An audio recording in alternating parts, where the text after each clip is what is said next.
Shalom Bapak Ibu Saudara yang dikasihi Tuhan. Berjumpa lagi dalam Sapaan Gembala GKI. Hari ini bersama dengan saya Pendeta Hernadi dari GKI Ambarawa. Mari kita sebelum membaca dan merenungkan firman Tuhan, kita berdoa. Tuhan, Bapa kami ada di surga, kami bersyukur untuk kasih sayang Tuhan dan penyertaan Tuhan. Untuk kebaikan-kebaikan Tuhan, untuk segala hal yang terjadi dalam kehidupan kami, atas penyertaan-Mu dan pimpinanmu. Karena itu Tuhan, biarlah di dalam sukacita kami kembali belajar firman Tuhan, supaya hidup kami terus senantiasa dituntun dan dipimpin oleh-Mu. Terima kasih Tuhan Yesus, tolonglah kami Roh Kudus. Dalam nama-Mu kami berdoa. Amin. Bapak Ibu Saudara yang dikasihi Tuhan, hari ini kita belajar dari firman Tuhan yang terambil dari 1 Raja-Raja 11, ayat 3 dan 4. 1 Raja-Raja 11 ayat 3 dan 4 akan saya bacakan untuk kita. Ia mempunyai 700 istri dari kaum bangsawan dan 300 gundik. Istri-istrinya itu menarik hatinya daripada Tuhan. Sebab pada waktu Salomo sudah tua, istri-istrinya itu mencondongkan hatinya kepada allah-allah lain, sehingga ia tidak dengan sepenuh hati berpaut kepada Tuhan Allahnya, seperti Daud, ayahnya. Bapak Ibu Saudara yang dikasihi Tuhan, tema renungan hari ini saya beri judul Hati yang Tertarik. Bapak Ibu Saudaraku yang dikasihi Tuhan, ketertarikan kita akan sesuatu dipengaruhi oleh keadaan dan situasi diri kita. Ketika kita ada di pasar dan kemudian lapar, apa yang lebih menarik bagi kita? Warung makan, bukan? Dan ketika kita sedang ada di tengah situasi diskusi yang panjang dan kita mengantuk, apa yang lebih menarik bagi kita? Tidur. Dan ketika kita sedang ada di sebuah supermarket yang besar dan lengkap, apa yang menarik bagi kita? Diskonan. Nah, Bapak Ibu Saudara yang dikasihi Tuhan, demikian juga dalam kehidupan rohani kita. Ketika kita sedang dalam pergumulan yang berat, kita lebih tertarik untuk berdoa di tempat yang sunyi. Jauh dari keramaian. Mungkin kita masuk kamar, kita tutup pintu, kita berdoa di sana, menangis di sana, atau di satu tempat khusus, di tempat yang sunyi dan sepi. Namun ketika kita sedang mengalami sukacita, kegembiraan, kita lebih tertarik berdoa bersama-sama, atau bahkan mengadakan biston syukur. Juga ketika kita sedang dirundung masalah dan kesulitan, kita tekun berdoa dan meminta tolong kepada Tuhan. Namun, ketika kita sedang mengalami sukacita, kegembiraan, dan kejayaan, kita bersenang-senang dan bergembira dalam pesta.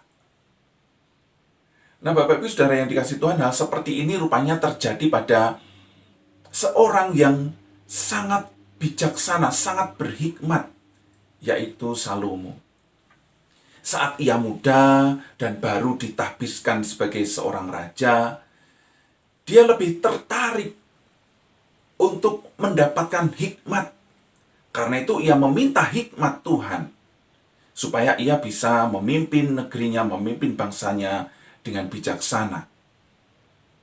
Dan terbukti dalam kepemimpinannya, Salomo sangat dikenal sebagai seorang yang bijaksana, sangat berhikmat. Namun ketika Salomo sudah tua, dan sudah menikmati kejayaan, kemewahan, ketertarikannya berubah. Salomo memiliki banyak sekali istri, dicatat tadi dalam Alkitab. Dan istri-istrinya itu ternyata rupanya lebih menarik hati Salomo daripada Tuhan. Salomo tidak lagi tertarik untuk datang menyembah Tuhan. Namun ia datang menyembah kepada allah-allah lain didampingi istri-istrinya. Ia tidak lagi sepenuh hati mengikut Tuhan. Dan hal itu dipandang jahat oleh Tuhan. Nah, Bapak Ibu Saudaraku yang dikasihi Tuhan, mungkin dahulu kita termasuk orang yang sangat tekun dan giat melayani. Tapi sekarang sudah tidak lagi. Mengapa? Apakah kita memiliki ketertarikan yang lain? Mungkin dulu kita termasuk orang yang sangat rajin mengikuti persekutuan-persekutuan dan belajar firman Tuhan. Namun sekarang kita tidak berminat lagi. Mengapa? Apakah sekarang ada yang lebih menarik dan menggugah hasrat kita? Bapak Ibu Saudara yang dikasihi Tuhan, mari kita terus berdoa dan berjaga-jaga.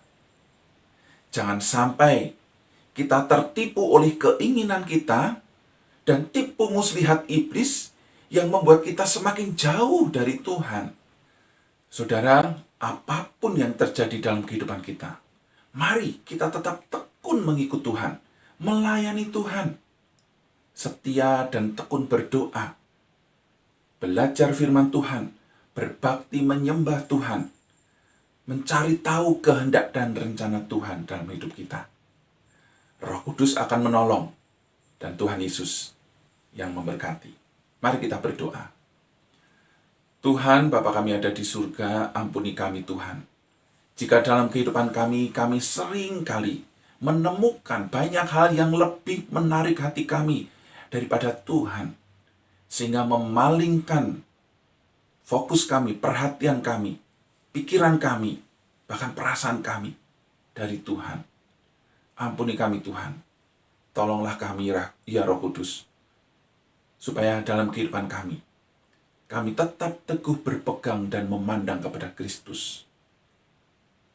Kami seringkali gagal, tetapi Roh Kudus yang kiranya terus memampukan dan menolong kami. Terima kasih Tuhan, terima kasih. Dalam nama Tuhan Yesus kami berdoa. Amin. Tuhan Yesus memberkati.